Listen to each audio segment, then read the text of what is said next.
కాంగ్రెస్ బీజేపీలకు ఓట్లు అడిగే అర్హత లేదన్నారు మాజీ ముఖ్యమంత్రి బీఆర్ఎస్ అధినేత కేసీఆర్. ఇక కాంగ్రెస్కు అడ్డగోలు హామీలిచ్చి అధికారంలోకి వచ్చిందన్నారు. బీజేపీ సర్కార్ పేదలకు చేసిందేమీ లేదన్నారు. కార్పొరేట్లకు కాపు కాయడం తప్ప తెలంగాణకు ఏమీ చేయలేదని ఎద్దేవా చేశారు. ఎన్నికల ప్రచారంలో భాగంగా సిరిసిల్లలో మాట్లాడిన కేసీఆర్ బీఆర్ఎస్ ఎంపీ అభ్యర్థిని గెలిపించాలని పిలుపునిచ్చారు. అసలు భారతీయ జనతా పార్టీకి వాళ్ళ ఎజెండా లోపల పేదలు ఉండరు, కార్మికులు ఉండరు, రైతులు ఉండరు, ఆటో రిక్షా కార్మికులు ఉండరు, ఎవ్వరు కూడా ఉండరు. పేదవాళ్ళ ఎజెండా ఉండనే ఉండదు. ఇక్కడ ఉండేదల్లా పెద్ద పెద్ద గద్దల ఎజెండా ఉంటుంది. పెద్ద పెద్ద అంబానీ, అదానీ, లక్షల కోట్ల శ్రీమంతులు వాళ్లకు కార్పొరేట్ ట్యాక్సులు రద్దు చేస్తారు తప్ప పేదవాళ్ళకు మాత్రం చేసే పద్ధతి గత 10 ఏళ్ల నుంచి మనం చూడలే.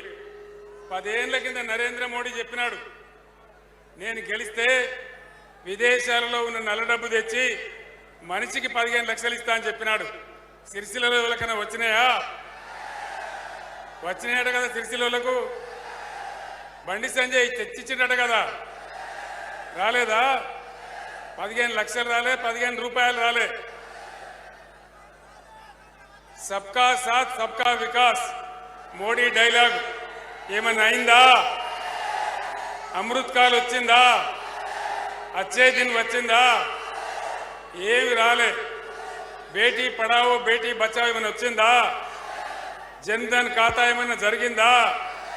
అంటే ఏమి కాలే. అంత వట్టిదే గ్యాసు ట్రాష్, డబ్బాల రాలేసినట్టు ఊపుడు తప్ప ఏ పేదలకేం జరగలే. ఉల్టా ఇక్కడ జరుగుతూ ఉంటే దాన్ని తీసేయడం, గోల్మాల్ దింపడం తప్ప ఎవ్వరికి కూడా న్యాయం జరగలే. గొల్ల కుర్మలకు గొర్రెలు ఇస్తూ ఉంటే దానికి అడ్డం పడ్డారు.